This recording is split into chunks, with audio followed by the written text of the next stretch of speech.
Welcome to my YouTube channel. मेरे इस YouTube channel पर आप सभी लोगों का बहुत बहुत स्वागत है। आज हम फिर से एक आप लोगों के लिए करंट अफेयर्स की सीरीज़ लेके आए हैं।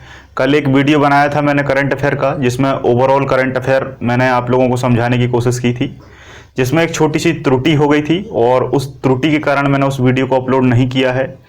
और आई होप वो बहुत छोटी सी त्रुटि थी। उसमें मैंने जो राज्यपाल है, जो अभी वर्तमान में सत्यपाल मलिक गोवा के जो राज्यपाल हैं, वो मेघालय के राज्यपाल बनाए गए हैं। ठीक है, तथागत रॉय के स्थान पर उनको मेघालय में नियुक्ति दी गई है। और वो मैंने थोड़ा गलती से मणिपुर बता दिया है, तो उसको आप थोड़ा सा देख लेना है। इसके बाद मैं उसको अपलोड कर दूंगा, क्योंकि उसमें बहुत सारी जानकारी बहुत बड़े लेवल की है ना। उस वीडियो को आप पूरा देखिए और उसमें बहुत अच्छे से समझाया गया है। बस एक छोटा सा लास्ट का फैक्ट है जिसमें मैंने मेघालय की जगह मणिपुर बोल दिया है, तो आपको सुधार लेना है। वैसे मैं कमेंट में भी उसको लिख दूंगा। और उसके अलावा जो क्वेश्चन हैं वो बहुत ही अच्छे लेवल के क्वेश्चन हैं, जो कि निश्चित तौर पर आपके एग्जाम में आने की संभावना है। आज हम आपके लिए मध्य प्रदेश करंट अफेयर लेकर आए हैं, और मध्य प्रदेश करंट अफेयर में जो इंपॉर्टेंट फैक्ट हैं, जो जरूरी क्वेश्चन हैं, हम उन पर आज डिस्कस करेंगे। ठीक है, लगभग 20 क्वेश्चन हैं, और 20 क्वेश्चनों में मैं आपको पूरे मंथ के बिल्कुल इंपॉर्टेंट क्वेश्चन आपको बताऊंगा। वैसे देखो, इसके अलावा भी और भी बहुत सारा करंट अफेयर होगा, मैं ये नहीं कहूंगा, लेकिन जो मुझे जरूरी लगा वो मैंने आपको बताया है ना। तो इससे आप बहुत अच्छे से देखो। और दूसरा, अगर आपको डाटा पढ़ना है तो आप उसको भी पढ़ते चलें, अपडेट करते चलें, लेकिन ये आपको बहुत इंपॉर्टेंट है, इसको आपको बिल्कुल फिक्स से रखना है, क्योंकि इससे क्वेश्चन जरूर ही जरूर आएगा। फर्स्ट क्वेश्चन की अगर हम बात करें तो बावई कृषि फॉर्म। अब सबसे पहले तो बावई पता होना चाहिए कि बावई क्या है ना, कहां पड़ता है, क्योंकि इससे भी क्वेश्चन आने की संभावना है। करंट में है तो हो सकता है पूछ ले कि बावई कहां पड़ता है। तो बावई कहां है, आपका होशंगाबाद में पड़ता है। होशंगाबाद की स्थापना होशंग शाह गौरी के द्वारा की गई थी, जिसे अलप खान के नाम से जाना जाता है। तो बावई में कृषि फॉर्म है। कृषि फॉर्म को उद्यान की फसल लेने के लिए किसानों को प्रेरणा के लिए केंद्र बनाए जाने की घोषणा की है। किसानों के लिए प्रेरणा केंद्र मतलब ये रहेगा कि बावई में एक बहुत बड़ा केंद्र बनेगा, और वहां पर बहुत सारे किसानों के संबंध में कर्मचारी बैठेंगे, जो कि एग्रीकल्चर क्षेत्र में बहुत विशेष ज्ञान रखते होंगे।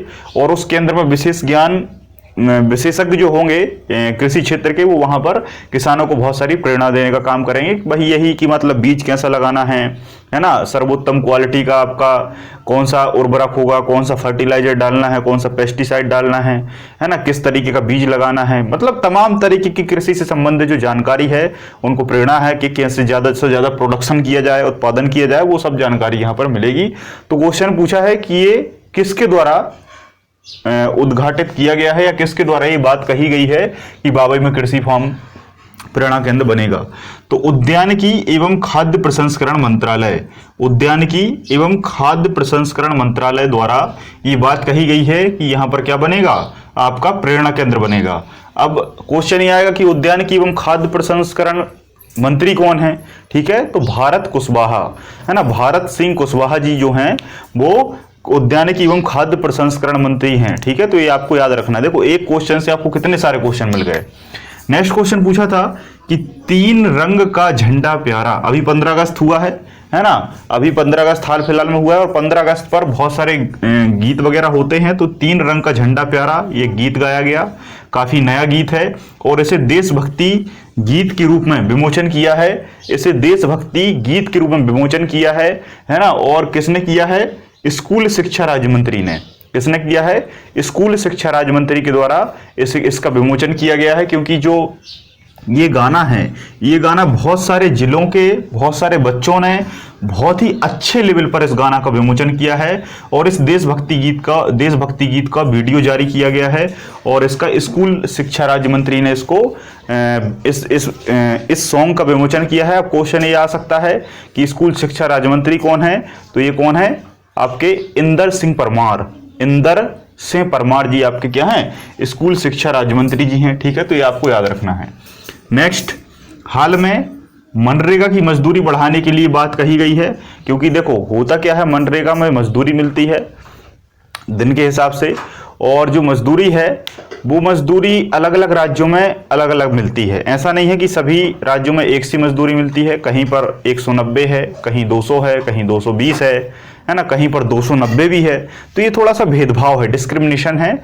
तो इसको कम करने के लिए सरकार ने केंद्र सरकार से अगुवाई की है कि हमें भी क्या करें, हमारे मध्य प्रदेश की जो मनरेगा की कीमत है, जो उसकी मजदूरी है, उसको बढ़ाया जाए।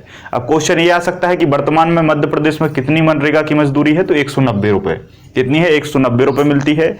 गुजरात की बात करें तो गुजरात में 224 रुपये मिलती है, महाराष्ट्र में 220 रुपये मिलती है, और संपूर्ण भारत में सर्वाधिक मनरेगा की मजदूरी जो है वो आपकी हरियाणा में दी जाती है, 290 रुपये। 290 रुपये जो कि सबसे ज़्यादा हाईएस्ट है, लगभग 300 आप मान सकते हैं। लेकिन क्वेश्चन पूछे तब आपको 290 लगाना है ना, और 290 और 190 आपके मध्य प्रदेश की है। अब क्वेश्चन ये आ सकता है कि मनरेगा का पुराना नाम क्या था, तो नरेगा था, है ना। पहले नरेगा था, फिर इसमें मनरेगा जोड़ दिया। मां का मतलब होता है महात्मा गांधी, ठीक है। इस योजना को 2005 में बनाया गया था, लेकिन इसकी जो शुरुआत है वो 2006 में हुई थी। एक बात याद रखना, 2005 में इसका एक्ट आया था, है ना, कानून बना था। 2006 में इसकी शुरुआत आंध्र प्रदेश के अनंतपुर गांव से की गई थी 2006 में, और 2008 में इसको पूरे भारत में लागू कर दिया गया था, और 2009 में मनरेगा नाम कर दिया था नरेगा से, ठीक है। तो ये 4 चीजें आपको याद रखनी है। नेक्स्ट क्वेश्चन, नवीन जॉब कार्ड उपलब्ध कराए गए हैं मध्य प्रदेश के बहुत सारे श्रमिक हैं, लगभग 14.90 श्रमिकों को, इतने सारे श्रमिकों को नवीन जॉब कार्ड उपलब्ध किए गए हैं, जो कि 12 वर्षों में सर्वाधिक है, ठीक है। और ये भी घोषणा की गई है कि प्रत्येक व्यक्ति को 2 जो मास्क होते हैं ना, 2 मास्क फ्री दिए जाएंगे। लेकिन अभी तक बहुत सारे गाँव में, बहुत सारे शहरों में ये नहीं मिल पाए हैं, लेकिन ये मिलना चाहिए।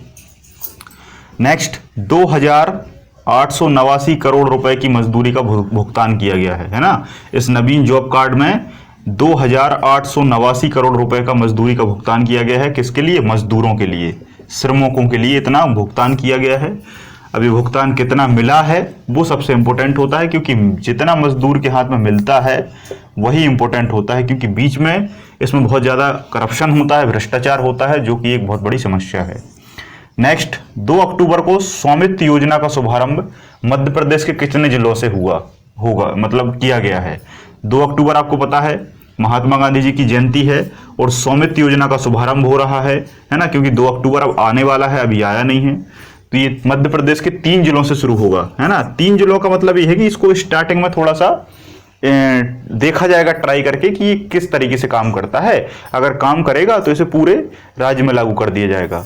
किन्हीं भी 1 या 2 जिलों में लागू करने का मतलब ये नहीं होता कि उन्हीं जिलों को बस लिया जाएगा। उसका मतलब ये है कि उसको पहले ट्राई किया जाता है, उसका ट्रायल लिया जाता है। 2-3 जिलों में ट्राई किया जाएगा, अगर वो सक्सेस होता है तो उसको पूरे में बढ़ा दिया जाएगा, अगर फेल हो जाएगा तो उसको बंद कर दिया जाएगा। तो अब वो 3 जिले कौन कौन से हैं? सीहोर, हरदा और डिंडोरी। सीहोर जिसे प्राचीन काल में सिद्रपुर कहा जाता था, है ना, हरदा और डिंडोरी, ठीक है। ये 3 जिले हैं, इन 3 जिलों में स्वामित्व योजना का शुभारंभ होगा, ठीक। नेक्स्ट, हाल ही में ऑटोमेटिक ड्राइविंग सेंटर की स्थापना कहां की गई है? Very very most IMP automatic. इन पूरे क्वेश्चनों में सबसे इंपॉर्टेंट क्वेश्चन यही है कि ऑटोमेटिक ड्राइविंग सेंटर की स्थापना कहां की गई है? तो भोपाल में। अब भोपाल में की गई है, शुरुआत इसकी होगी सितंबर 2020 से, है ना, सितंबर 2020 से हो जाएगी शुरुआत। थोड़ा बहुत लेट भी हो सकता है क्योंकि सरकारी काम है। इंपॉर्टेंट ये है कि ये करेगा क्या, नाम से स्पष्ट है, ड्राइविंग सेंटर। ऑटोमेटिक मतलब ऐसा एक सेंटर बनाया जाएगा जहां से जो सारी बस हैं, उन बस की जो ड्राइविंग है उसको ऑटोमेटिकली रूप से देखा जा सके और उसको संचालित किया जा सके, और आपको पूरी जानकारी पूरी तरीके से मिल सके। अभी आपने देखा होगा जो मेट्रो बस थी उनके लिए एक ऐप जारी किया था, उस ऐप में पूरी जानकारी मिल जाती थी कि कौन सी बस कहाँ है, कितने समय पर आएगी, कौन सा स्टॉप है, कौन सा स्टॉप कहाँ है, पूरी जानकारी उस ऐप में थी। अब उस ऐप से भी बढ़ के इस सेंटर को तैयार किया जा रहा है जहां से पूरे ड्राइवरों को बहुत अच्छे से ऑब्जर्व किया जा सकेगा, क्योंकि उसमें ट्रैकर होगा और उस ट्रैकिंग की वजह से उनको ट्रैक करके और उनको बहुत बढ़िया तरीके से संचालित किया जा सकेगा, ठीक है। नेक्स्ट क्वेश्चन पूछा था कि विश्व स्तर का स्पोर्ट्स साइंस सेंटर कहां स्थापित किया जाएगा? विश्व स्तर का स्पोर्ट्स साइंस सेंटर कहाँ स्थापित बनने जा रहा है? तो ये आपका भोपाल में बनने जा रहा है। हो सकता है भोपाल ऑप्शन में ना रहे, तब आप क्या लगाएंगे? बरखेड़ा, है ना। एक बस चलती है मेट्रो बरखेड़ा पठानी, है ना, तो वही बरखेड़ा है ये भोपाल का। बरखेड़ा एक छोटा सा जगह है, लेकिन ऑप्शन में भोपाल भी आ सकता है। अब ये किस देश की यूनिवर्सिटी की सहायता से शुरू हुआ है? तो इंग्लैंड की यूनिवर्सिटी है। इंग्लैंड की कौन सी यूनिवर्सिटी है? इसका आंसर आप मुझे कमेंट सेक्शन में देंगे। तो इंग्लैंड की यूनिवर्सिटी की सहायता से भोपाल के बरखेड़ा में स्पोर्ट्स साइंस सेंटर बनाने की बात कही गई है। नेक्स्ट क्वेश्चन, ई संजीवनी टेलीमेडिसिन व्यवस्था की शुरुआत किस जिले से हुई? ई संजीवनी, संजीवनी आपको पता है मेडिसिन के क्षेत्र में ये बहुत अच्छा काम करता है। तो इसकी एक टेलीमेडिसिन व्यवस्था शुरू की गई है, और ये कहाँ से की गई है? रायसेन से। किस जिले से? रायसेन से की गई है। और जो स्वास्थ्य मंत्री हैं हमारे, जो राज्य स्वास्थ्य मंत्री हैं, जिनका नाम है प्रभुराम चौधरी, ये नाम आपको याद रखने हैं, इनसे भी जरूर से जरूर क्वेश्चन आता है। तो प्रभुराम, अभी देखो करंट अफेयर में क्या है, करंट अफेयर में अभी सरकार बदली है, सरकार बदली है तो नवीन नियुक्ति हुई है मंत्रियों की, तो इसलिए क्वेश्चन आ सकता है। ठीक है, तो प्रभुराम चौधरी जी बने हैं। और रायसेन में भी अगर आपसे पर्टिकुलर पूछ ले कि रायसेन में किस जिले से, सॉरी किस गांव से, तो सलामतपुर, सलामतपुर और देवनगर दो गांव पड़ते हैं, सलामतपुर, देवनगर और सांची, वहां से इसकी शुरुआत की गई है। ठीक है, नेक्स्ट क्वेश्चन, ई संजीवनी को कितने जिलों के लिए लागू किया जाएगा? ई संजीवनी अगर आपसे देखो, वैसे तो रायसेन से शुरू हो रही है, लेकिन रायसेन के साथ साथ 4 जिलों से और शुरुआत होगी। तो ई संजीवनी की जो शुरुआत है वो मध्य प्रदेश के 4 जिलों से होगी। अब वो 4 जिले कौन कौन से हैं? रायसेन, सीहोर, राजगढ़ और विदिशा, ये 4 जिलों से इस अभियान की शुरुआत होगी। और इसमें कुछ नहीं है, मेडिसिन की सुविधा होगी, जिससे बहुत सारे लोगों का उपचार आसानी से हो सके। नेक्स्ट क्वेश्चन पूछा था 15 अगस्त को एक एसटी मतलब होता है शेड्यूल्ड ट्राइब, मतलब अनुसूचित जनजाति के जो लोग हैं, उनके लिए जो साहूकार होते हैं, देखो ये क्या है, जो अनुसूचित जाति वाले जो लोग हैं ये काफ़ी गरीब होते हैं, बहुत ज़्यादा गरीब होते हैं, मजदूरी का काम करते हैं। तो कभी कभी क्या है, इनके घर में जब कोई कार्यक्रम है, जैसे शादी है ना, या किसी की मृत्यु हो जाए, तो ऐसे में ये क्या है, कर्ज ले लेते हैं। किससे? साहूकारों से। जब साहूकारों से कर्ज लेते हैं तो मजदूरी में वो कर्ज नहीं चुका पाते। ठीक है, अभी क्योंकि कोरोना के समय में बहुत सारे काम बंद रहे हैं, जब काम बंद रहे हैं तो मजदूर वर्ग जो है वो काफ़ी ज़्यादा प्रताड़ित रहा है। तो उसके चलते हमारी सरकार ने एक ड्राफ्ट तैयार किया है ना, ड्राफ्ट तैयार किया है। और इस ड्राफ्ट का जो कानून है उसको पेश किया जाएगा और वो पारित होगा, और जिसमें ये रहेगा कि जितने भी साहूकारों से ऋण लिया है जनजाति लोगों ने, ट्राइबल लोगों ने, वो ऋण अब उनको नहीं देना पड़ेगा, वो ऋण सरकार चुका देगी, और जो अनुसूचित जनजाति वाले लोग हैं वो इस कर्ज से बच जाएंगे। काफ़ी अच्छी पहल है, देखना भी है कि ये कितना सफल हो पाता है। नेक्स्ट क्वेश्चन है, कलेक्टर हैं जिनका नाम है हर्षिका सिंह। तो कलेक्टर हर्षिका सिंह ने दिव्यांग ई लाइब्रेरी की शुरुआत की है। दिव्यांग ई लाइब्रेरी, क्वेश्चन ये आएगा कि दिव्यांग ई लाइब्रेरी कहाँ बनी? तो आपकी मंडला में बनी, मंडला में बनी। किसने बनाया? कलेक्टर ने। कौन से कलेक्टर? हर्षिता सिंह। तो हर्षिता सिंह ने दिव्यांग ई लाइब्रेरी की शुरुआत कहाँ से की है? मंडला से। एक बात याद रखना, अगर मंडला ऑप्शन में नहीं मिलता तो आप क्या लगाएंगे? जबलपुर। क्या लगाएंगे? जबलपुर, क्योंकि इसके जस्ट पहले ही एक दिव्यांग ई लाइब्रेरी की शुरुआत जबलपुर में भी हुई है, जिसे सुगम लाइब्रेरी कहा जाता है। सुगम लाइब्रेरी कहा जाता है, और वो लाइब्रेरी भी किसके लिए है? दृष्टिबाधित दिव्यांग लोगों के लिए है ना, जो देख नहीं सकते उनके लिए इस लाइब्रेरी, मतलब इलेक्ट्रॉनिक लाइब्रेरी की शुरुआत जबलपुर में की थी, और अब हाल फिलहाल में मंडला में भी इसका शुभारंभ कर दिया गया है।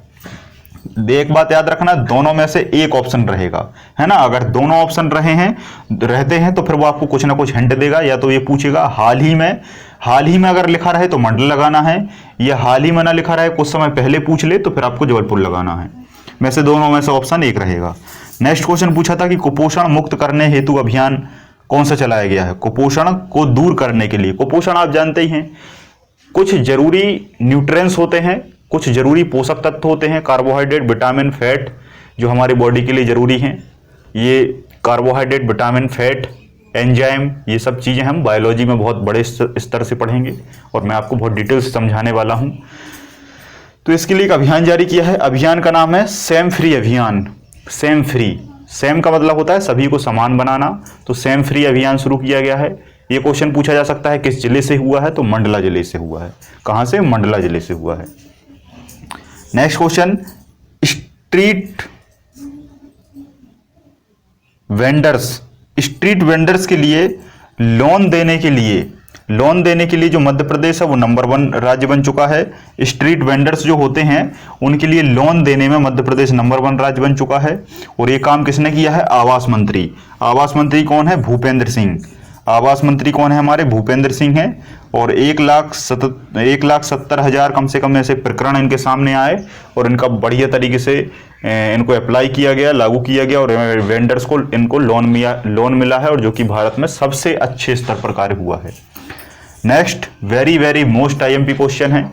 ये क्वेश्चन आपसे जरूर पूछा जाएगा किसी न किसी सेट में, तो ये क्वेश्चन जरूर आएगा, मैं गारंटी से कह सकता हूं। कोई सा भी एग्जाम आने वाले समय में हो, कितने ही समय में क्यों ना हो, लेकिन ये क्वेश्चन सबसे ज्यादा हाईलाइटेड है। मध्य प्रदेश विधानसभा के वर्तमान नेता प्रतिपक्ष कौन है? विधानसभा के नेता प्रतिपक्ष पूछे, विधानसभा के नेता विपक्ष पूछे, विधानसभा के अपोजिशन के नेता पूछे, तब आपको क्या लगाना है? कमलनाथ जी, है ना। पहले मुख्यमंत्री थे, लेकिन अब इनकी जो सरकार है वो विपक्ष में हो चुकी है, इसलिए उसको विपक्ष का नेता भी कहा जाता है और नेता प्रतिपक्ष भी कहा जाता है, बात एक ही है, ठीक है। सदन का नेता जो होता है, मतलब जो सदन वर्तमान में है, सदन का नेता मुख्यमंत्री होता है, लेकिन विपक्ष का नेता जो है वो दूसरी पार्टी का होता है, कमलनाथ जी। कमलनाथ जी आप जानते हैं ये विधायक हैं, कहां से? छिंदवाड़ा से। अब क्वेश्चन ये भी आ सकता है कि नेता प्रतिपक्ष को शपथ किसने दिलाई, यह शपथ कौन दिलाता है? तो शपथ कौन दिलाता है? Pro tem speaker. अब प्रोटेम स्पीकर क्या होता है? तो प्रोटेम स्पीकर का एक मैंने सेपरेट वीडियो बना दिया है और उसमें बहुत डिटेल से समझाया है कि प्रोटेम स्पीकर की शुरुआत कैसे हुई, कब हुई, पहले कौन बना, केंद्रीय स्तर पर कौन बना, क्यों बनता है, कितने समय के लिए बनता है, वास्तविक पद है कि नहीं है, पूरा डिटेल से समझाया है। तो प्लेलिस्ट में जाइए, पॉलिटी में जाइए और वहां पर इसको आप देख लीजिए, है ना। तो प्रोटेम स्पीकर ने शपथ दिलाई है कमलनाथ जी को। अब क्वेश्चन आ सकता है कि प्रोटेम स्पीकर कौन था, है ना। तो प्रोटेम स्पीकर थे हमारे रामेश्वर शर्मा। कौन थे? रामेश्वर शर्मा। एक क्वेश्चन और बन सकता है कि कमलनाथ की सरकार में नेता प्रतिपक्ष कौन था? तब कमलनाथ की सरकार में जब नेता प्रतिपक्ष था वो हमारे भाजपा का था, और कौन थे? गोपाल भार्गव, जो कहां से विधायक हैं? रहली से विधायक हैं, और रहली सागर में पड़ता है, जहां पर राहतगढ़ जलप्रपात है। नेक्स्ट क्वेश्चन पूछा था कि चंबल एक्सप्रेस वे की शुरुआत हुई है। चंबल एक्सप्रेस वे पुराना नाम है, चंबल एक्सप्रेस वे का नाम बदलकर चंबल प्रोग्रेस वे कर दिया है। फिर चंबल प्रोग्रेस वे का नाम बदलकर अटल प्रोग्रेस वे कर दिया है। ये 3 नाम क्रम से बदले हैं, तो अब इसका नाम चंबल एक्सप्रेस वे से बदलकर अटल प्रोग्रेस वे हो चुका है। और ये कितने राज्यों से गुजरेगा? अगर ये राज्य पूछे तो इसमें 3 राज्य हैं। कौन कौन से? राजस्थान, मध्य प्रदेश और उत्तर प्रदेश। जिले पूछे तब भी 3 जिले हैं हमारे मध्य प्रदेश के, भिंड, मुरैना और श्योपुर, है ना। तो ये ऊपर वाली जो पट्टी है, उस पट्टी में आप मैप में देखिए, मैप सभी के पास होगा आई होप, तो उसमें जाकर आप देखेंगे तो राजस्थान और जो हमारा भिंड, मुरैना, श्योपुर और उत्तर प्रदेश, इस पट्टी से चंबल प्रोग्रेसिव वे की शुरुआत की गई है, जिसका वर्तमान नाम अटल प्रोग्रेसिव वे है, ठीक है। और एक बात याद रखना, ये 6 लाइन वे है, 6 लाइन वे है, जो कि 409 किलोमीटर तक बनाया जाएगा, जिसमें से 309 किलोमीटर की जो लंबाई है वो हमारे मध्य प्रदेश में पड़ेगी, जो कि मध्य प्रदेश के 3 जिलों में पड़ेगी, भिंड, मुरैना और श्योपुर। इन तीनों जिले से चंबल नदी बहती है और उसी के पैरेलल इसको बनाया जा रहा है, और इसी कारण इसका नाम चंबल एक्सप्रेस वे रखा है। लेकिन अटल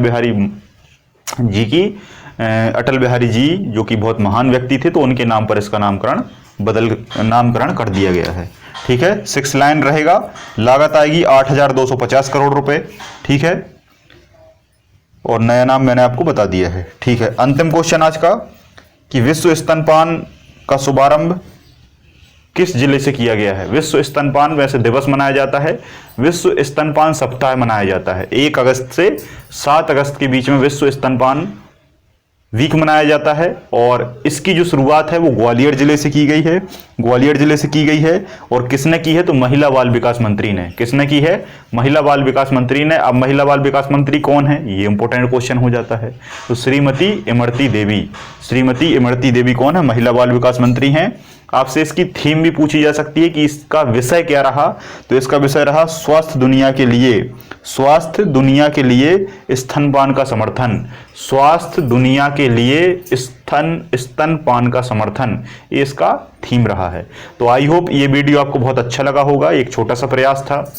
हर एक महीने में एक वीडियो करंट अफेयर का लाता रहूंगा, जिसमें एक ओवरऑल करंट अफेयर और मध्य प्रदेश का करंट अफेयर पर हम डिस्कस करने की कोशिश करेंगे। और इसके साथ साथ हम मध्य प्रदेश जीके का जो कोर्स है उसको लॉन्च करने वाले हैं, है ना। देखेंगे कि उसमें हमें किस तरीके से करना है।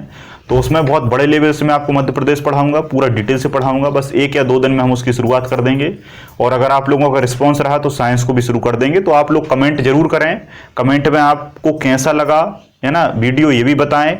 और आपको एमपी स्टार्ट करना है कि साइंस स्टार्ट करना है या हिंदी स्टार्ट करना है, तो वो भी आप अपना सजेशन दे सकते हैं। आप अपना सजेशन देंगे तो उस स्तर पर मैं काम करूंगा। और एक बात मैं आपको स्पष्ट तौर पर कह देना चाहता हूं कि एक बार अगर आपने इन तीनों में से किसी भी विषय को मुझसे पढ़ लिया एक बार, तो आप इसको कहीं भी दोबारा किसी पुस्तक से पढ़ें या कहीं भी जाके पढ़ लें, यूट्यूब चैनल पर पढ़ लें, आपको इतना डाटा कहीं नहीं मिल पाएगा। इस बात की मैं गारंटी दे सकता हूं। अगर ऐसा ना हो तो जो भी चार्ज मैं आपसे लूंगा वो आपको मैं रिफंड कर दूंगा, ठीक है। तो बहुत अच्छे से पढ़ेंगे, बहुत सही से पढ़ेंगे, सामान्य भाषा में पढ़ेंगे, लेकिन पूरा पढ़ेंगे, कुछ भी नहीं छोड़ेंगे, ठीक है। जो डाटा होगा वो पूरा होगा। थोड़े समय के लिए आप बोर हो सकते हैं, आप ये सोच सकते हैं कि यार इतना ज़्यादा हम कैसे पढ़ेंगे, इतने ज़्यादा कैसे याद होगा। लेकिन एक बात यकीन मानिए कि एक बार जब हम पूरा पढ़ लेते हैं तभी बात बनती है। क्योंकि मैं बार बार कहता हूं कि सफलता का कोई शॉर्टकट नहीं होता। अगर आपको सफलता तक पहुंचना है तो आपको कोई ऐसा यूट्यूब चैनल नहीं है, कोई ऐसी बुक नहीं है, कोई ऐसे नोट्स नहीं है जो आप थोड़ा सा पढ़ के और डायरेक्ट सिलेक्शन ले सकते हैं। क्योंकि वर्तमान में कंपटीशन बहुत बड़े लेवल पर जा चुका है। तो आपको शॉर्टकट नहीं अपनाना, आपको लॉन्ग कट अपनाना है। और जिसमें आपको किसी भी विषय पर बहुत बढ़िया तरीके से कमांड बनानी है, उसका पूरा एनालिसिस करना है। और जब आपकी उसमें कमांड बन जाएगी, समझ विकसित हो जाएगी, तो आपका सिलेक्शन निश्चित तौर पर हो जाएगा, ठीक है। तो आज के इस वीडियो को देखने के लिए आप सभी लोगों का बहुत बहुत धन्यवाद। मुलाकात होगी हमारी नेक्स्ट एपिसोड में। जय हिंद, जय भारत।